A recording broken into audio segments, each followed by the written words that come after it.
Koffee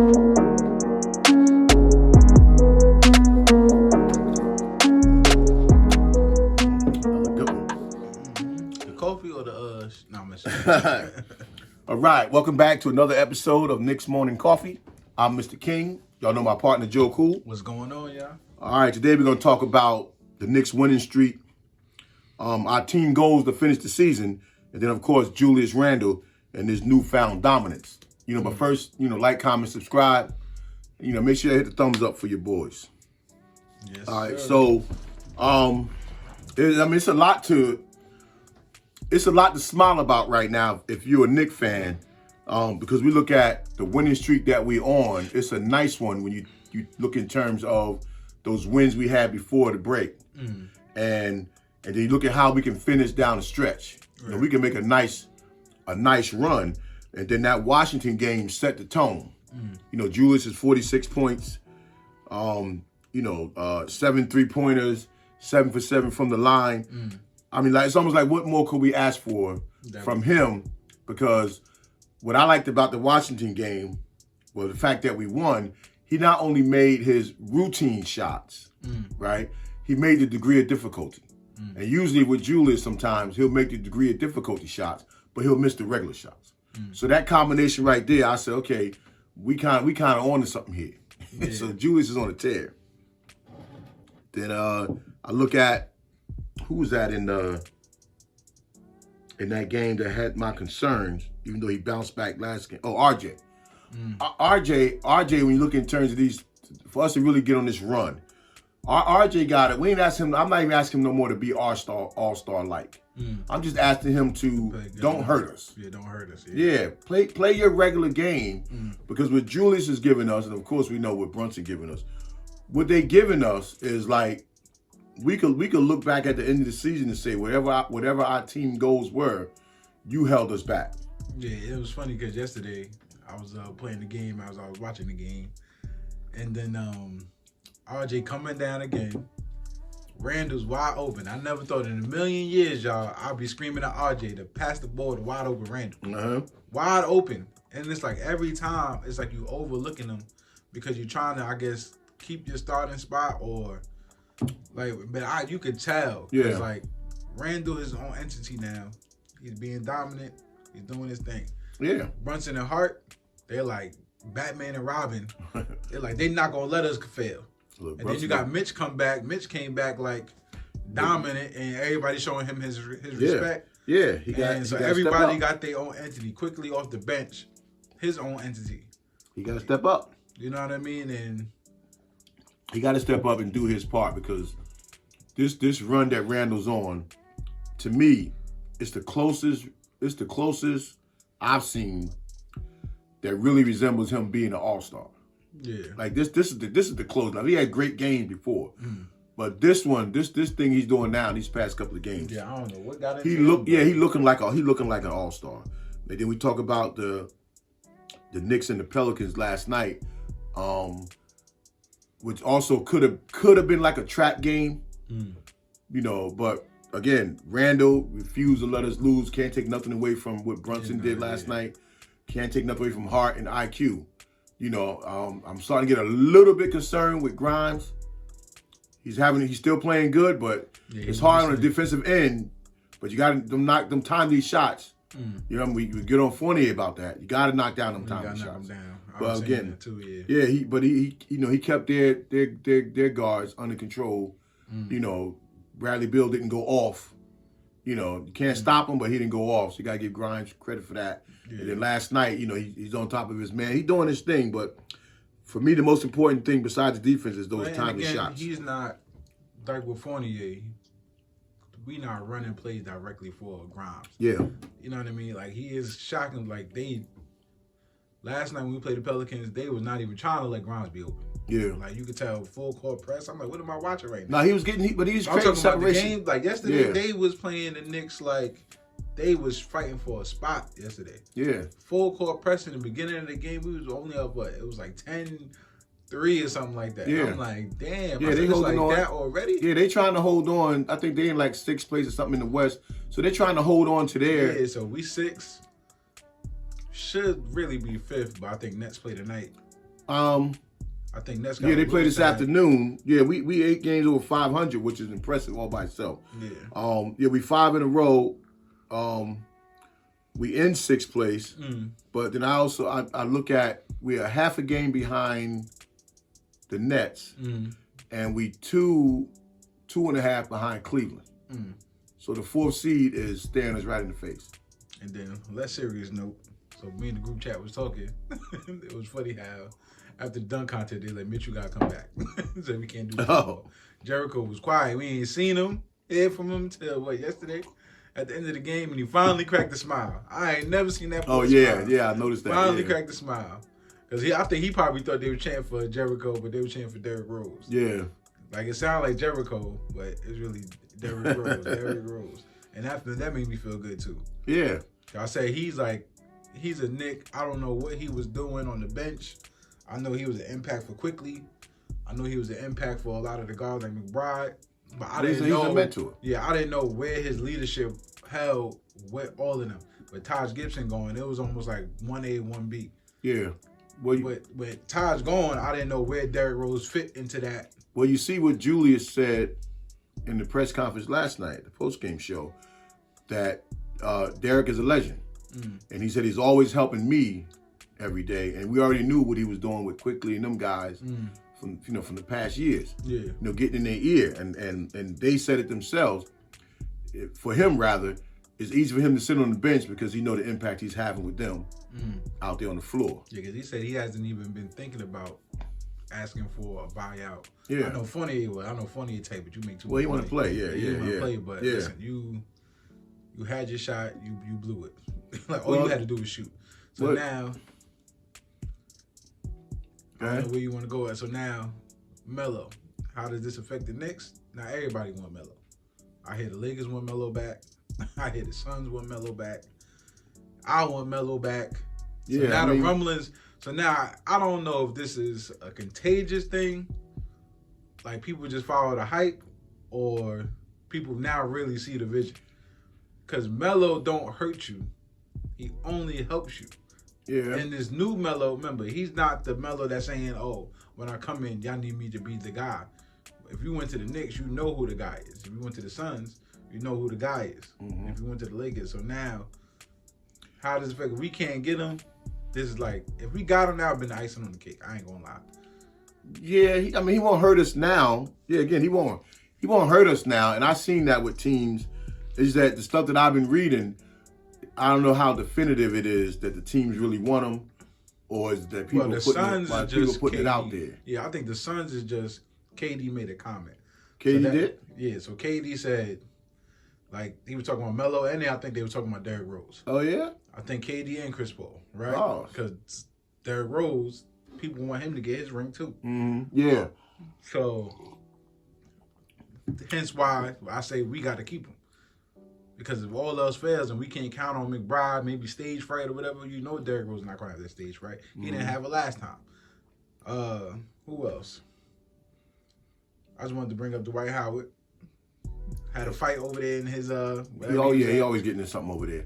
I don't even think he did nothing. When you look at the previews, they just added him to it. But tell him, like, come on home real quick. Yeah, he be over there trying to play bully ball himself, but he should just chill out and just enjoy he'll probably get back on somebody's roster. He got a little bit of time. But that Melo situation, I wouldn't mind though seeing him on the Phoenix Suns, because even Chris Paul still owes him from that Houston fiasco. Remember, Melo was asking Chris Paul if he knew about him going to be traded or let go, and there was friendship on the line. Like, if you know, tell me so I could prepare. But Chris Paul told him, I ain't knew nothing, which we know can't be true.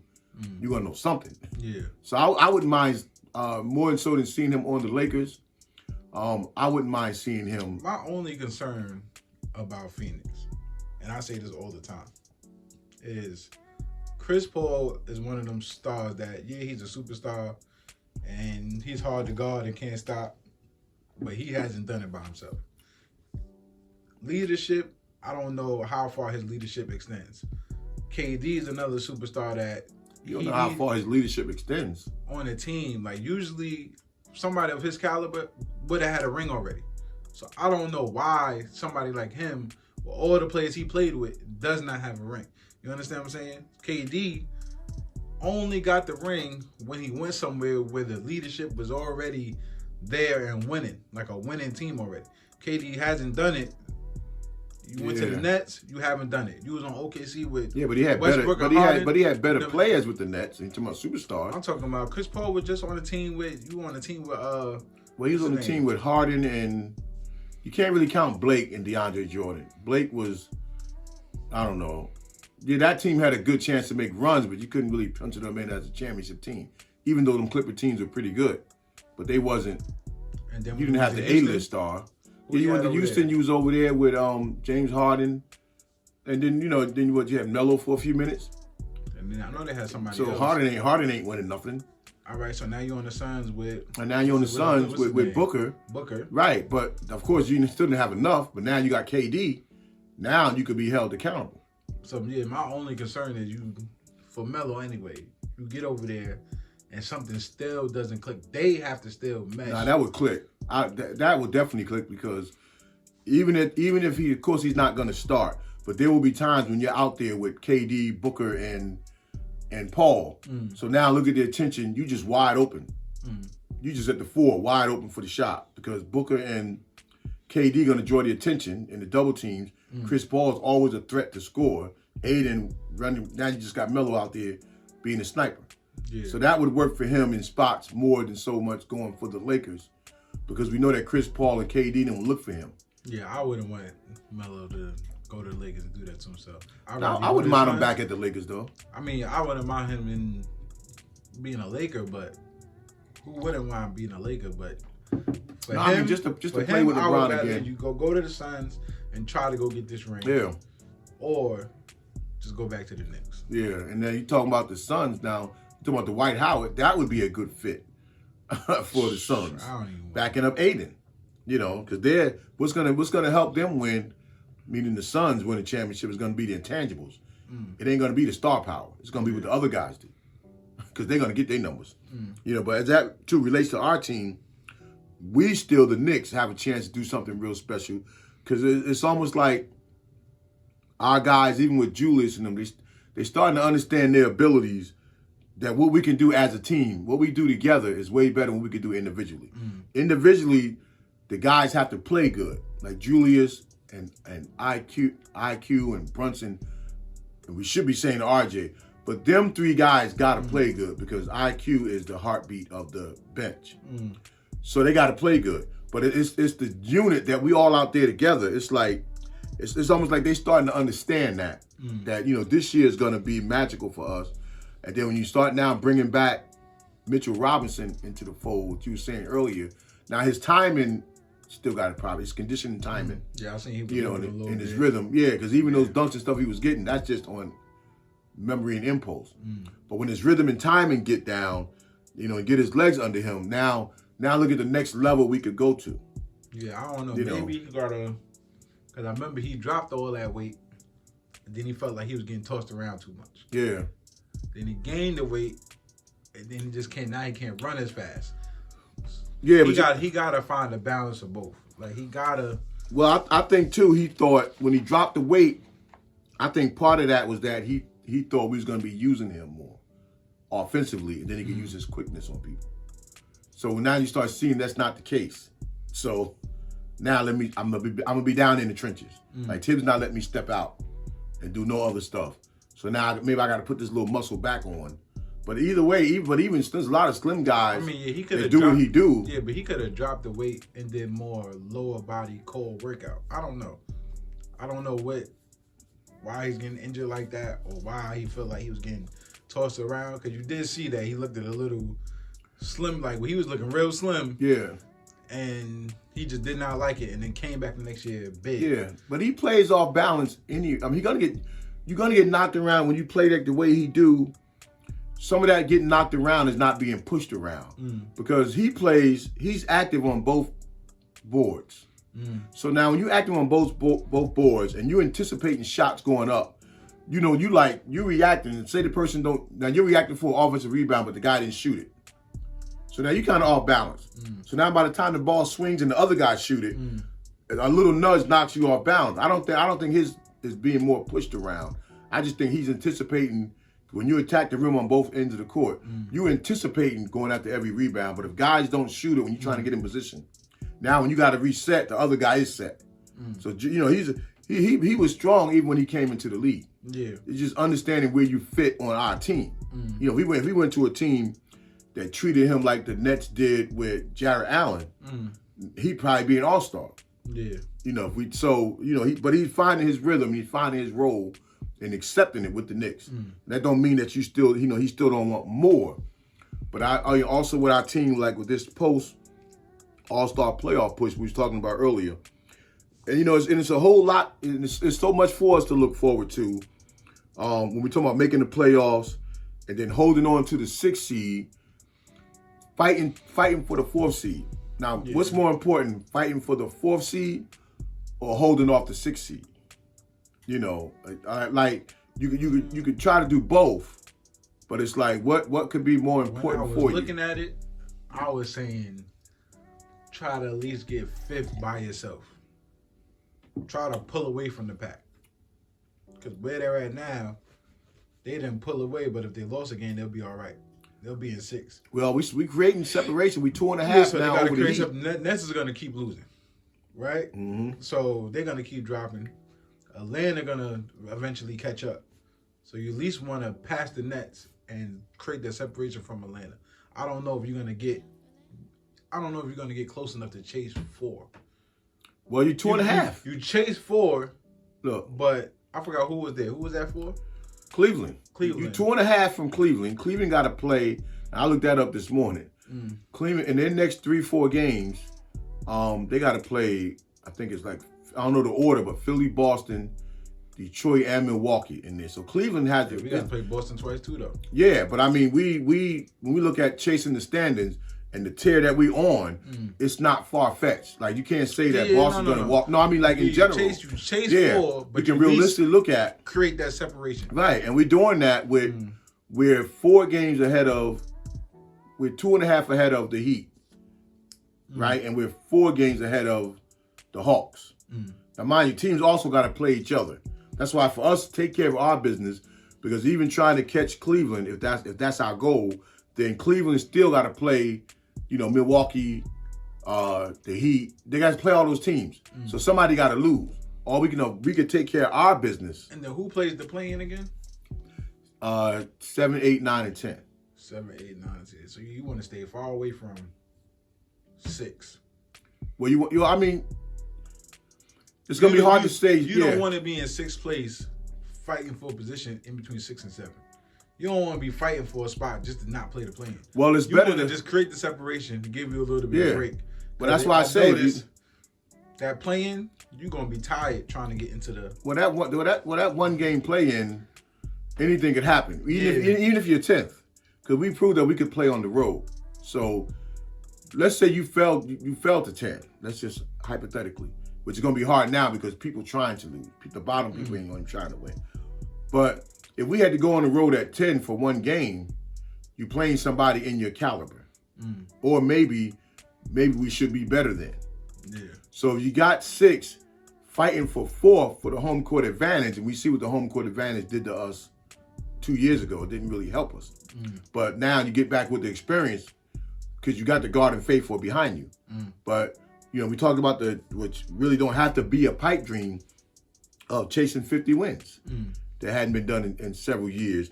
And we run down, we was talking about 7 to get 50 at that point, you had to go 17-5. Well, we won 2, so now you got to go 15-5. So can you win 2 more games the rest of the way than you lose? Looking at it that way, it could happen. Yeah. You know, you almost got to go 3-1. Can you go 3-1 as of right now the rest of the way? At least 3-1. That gives you 50 wins. So yeah, it's little things just to keep everything interested. The main thing is that to get in the playoffs at a healthy position. But you know, when you're fighting for certain things, why let it get away? And if we learn one thing about what last night with the 1973 team, you know, if we learned anything, that team had Clyde, who was a perennial all-star, but we didn't have the most dominant players in the league. And those championship teams going 3 years in a row, winning 2, you know, back then, tells you if you play as a unit, anything could happen. Because, you know, we don't, again, Randall is not Clyde. But for us, if you try to compare them 2 teams, then he would be the Clyde because he would be the best person on our team. And then you're talking about Brunson, RJ, you know, like who would be the Pearl, who would be, you know, just in terms of their production.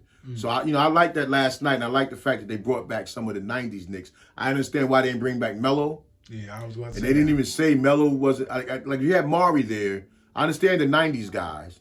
Of course, I understand my boy Bernard King. Maybe because Amari works there, maybe? Yeah, but, you know, they all work there. They all work for the Guardians. Okay, really, that's okay. Because really, remember, Clyde was working, so they didn't really show him either, right? Yeah, they showed Clyde. He did the presentation. But, yeah, everybody that they had there works for them. Because when I take the kids to the games in the suite, they always send one of the old players. Yeah. You know, but they also send John Wallace, and they also send Charles Smith. So they ain't had Smith there neither. But it'd been nice if they could have had Melo there for the crowd. You know. I was like, that would have been nice. If they really wanted to impact it, they would announce him coming back that day. Remember how like Michael Jordan came back to the league? Yeah, no, they wasn't gonna do that anyway because they wasn't gonna steal that thunder from the '73 team. But you know that team, it all started with belief. It all started with '73 team. When you hear all the interviews, we believed we could do it. You know, we played Boston. Yeah, we had to catch them. They had to catch them when they got a little older.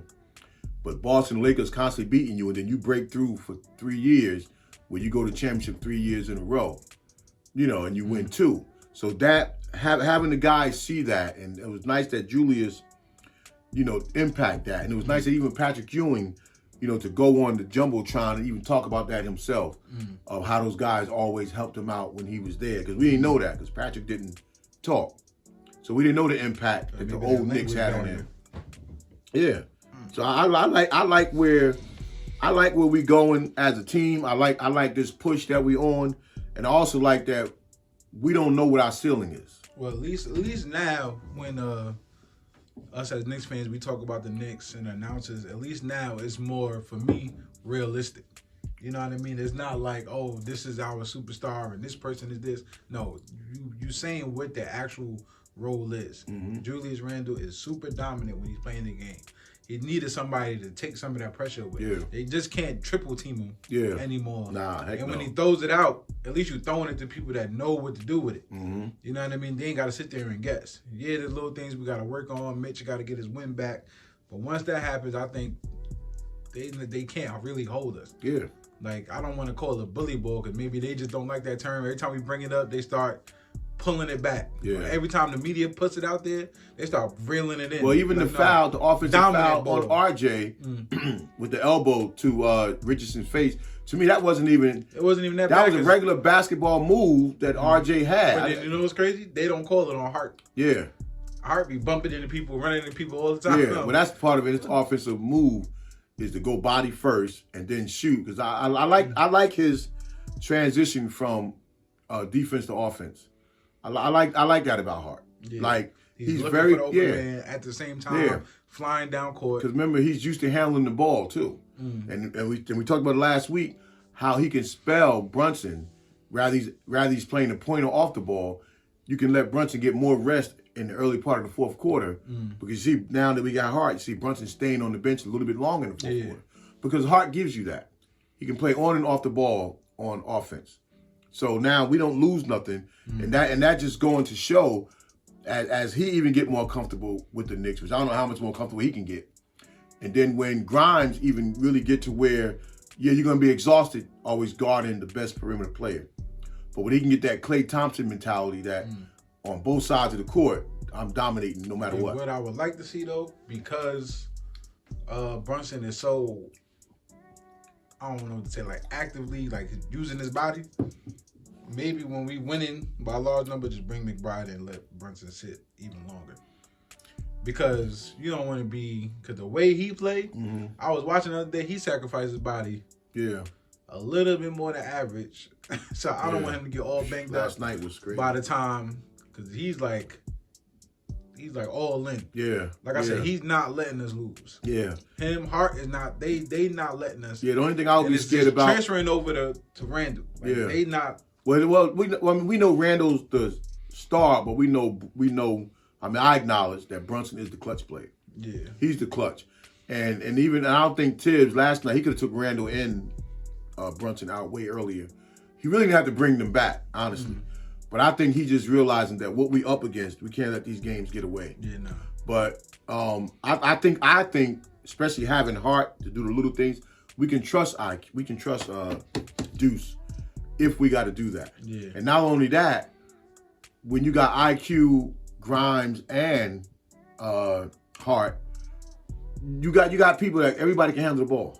Even if it was RJ of one of those guys, everybody can handle the ball. So just don't let the game get away. But you got to figure out a way to stop the bleeding in these games without calling a timeout. Yeah, play chess. If the team you playing really can't hold Derrick Rose and we need scoring, just put Derrick Rose in. If we just need defense and we just need to hold them off, put McBride in. Like, just give Brunson a little bit more of a break. Yeah. Like, maybe they don't like breaks, but... Yeah, I mean, I think it's the rhythm. You don't want them to lose their rhythm, but at the same time, you fight for something greater. Like we now can only let this season get away. We as the players can only let it. I would like to see Tibbs stop some of the bleeding by calling out adjustments without using all your timeouts. Yeah. Then you can play more the chess match down the end. But the point guard should always know, looking over or listening, to the coach with the instructions. So whatever y'all practicing in practice, everybody should be able to translate it right away. Because I saw a situation when Mitch was coming down on defense, and he stopped whatever Tibbs was trying to say. I guess he's the one that must call out some of the defensive plays. So once he heard it, he looked over. Once he heard it from Tibbs, then he put the defense, whatever the signs were, he put the signs up and he was yelling it. So, but you should be able to hear that while you're running down the court, and then make adjustments without using all your timeouts. But the Knicks, they on to something special. Yeah, they defensive. They just got to make sure when they do that off-ball switch thing they do, they got to just make sure they step all the way up. Yeah. They're a little lazy. Yeah. So I'm like, they got the ball in their hand. Like, step all the way up. It's like they do like it's like off-ball, man. If they one goes down and they don't really set a screen, they just kind of just switch. Yeah, that's communication. Almost like a zone. Yeah. Almost like it's a zone. Like, my man coming, you take him, I stay up here. Yeah. But I feel like if you could just switch to not make the mismatch, I feel like just step up and switch. Like, I got him. Like, you stay there. Especially when it's small to small. Yeah. Yeah, which is where they get. They don't really get us big to small. They get us small to small. But but the Knicks, I mean, I like what I see. I can't say enough about with Josh Hart. You would like to see more of Jericho get some of this action still, but we know he did for us what he had to do for us. But we know we really need Mitch more down the street, down the end of the game. But we also know the pick and roll that who was it? Hart did with Hartenstein. Yeah, even when Clyde said heart to heart, remember we said it was just a matter of time. When he did the pick and roll with Hartenstein, like you can put that in your repertoire, and they did that individually because they did it twice. So that's something that they must have talked about. Yeah, because even with Hartenstein, the way he passed, I feel like they need to add something where he's more the facilitator, so everybody else can just try to score. And that's what we thought they was going to be doing too in the beginning of the season, because that's how they were doing. When they did it last night, I was like, maybe in this situation, he should be more like, what's the dude that always get MVP? Jokic? Yeah. Maybe they should give him a role more like Jokic, like, hey, can you get the backdoor plays? Well, he can. That's what I'm saying. Yeah, that's easy for him. Do it. Yeah, that's easy for him. Like, get him up there by the free throw line, passing the ball. If you made it this far, please hit the like button for us. All right, every week we said we're going to talk about one player profile just to give a little bit of their stats. So this week I thought we'd do a little bit of Julius Randle.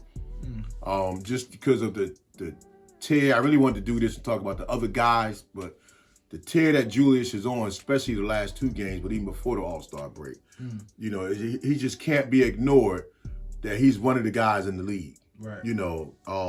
So Julius, 6'8", 250-pound power forward, two-time All-Star, lottery pick.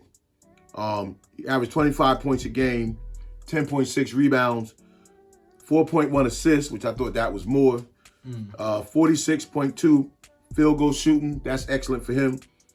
35.9 minutes per game.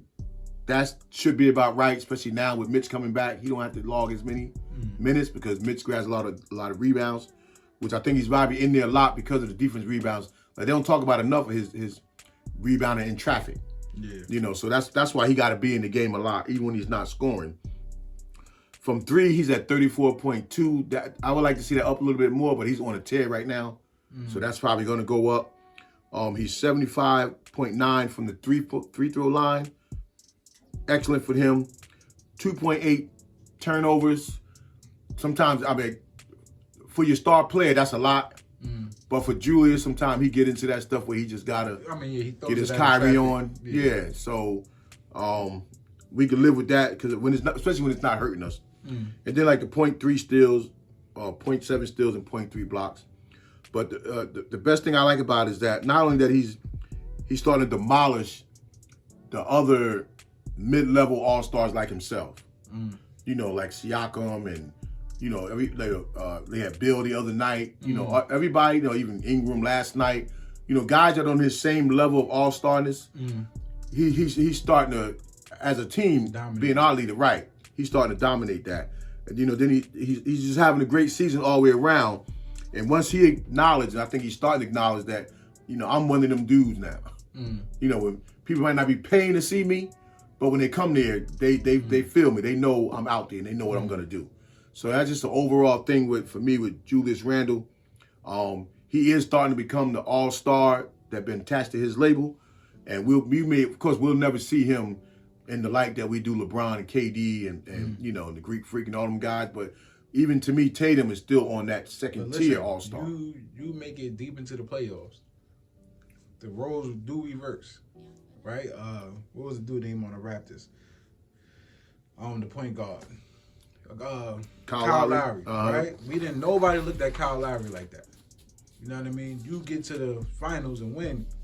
Oh, totally different. Yeah, but that was Kawhi Leonard too. DeMar DeRozan. Like, you look at these players totally different once you get to the finals. You ain't even got to win. Yeah. Once you get to the finals, totally different game. Yeah. Right? So. Well, DeMar wasn't on that team. That was Kawhi Leonard's team.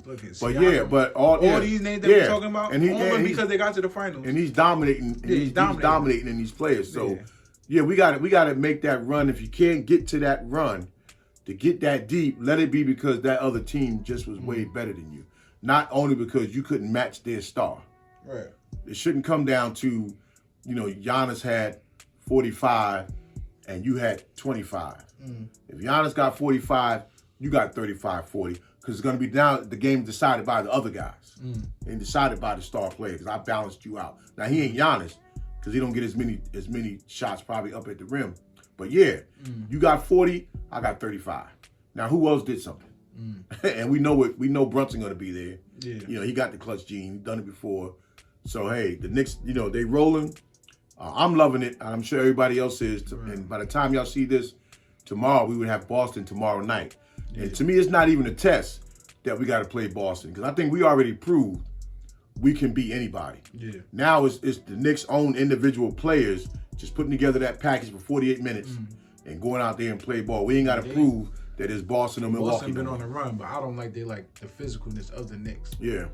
They don't like to get touched like that. Yeah. So it don't matter what they do, unless Jaylen Brown is going to play phenomenal, but Quentin Grimes be having all that stuff on lock. Yeah, they're going to work. And now Brown is going to work for his baskets. So I'm pretty sure Boston want to get back at us for that one we had. So him and Jason Tatum together. Yeah. So, you know, that 73 championship team last night, which was also interesting, we had 44 at the end of the first quarter. Crazy, right? We had 73 at the half, and then we had 102 at the end of 3.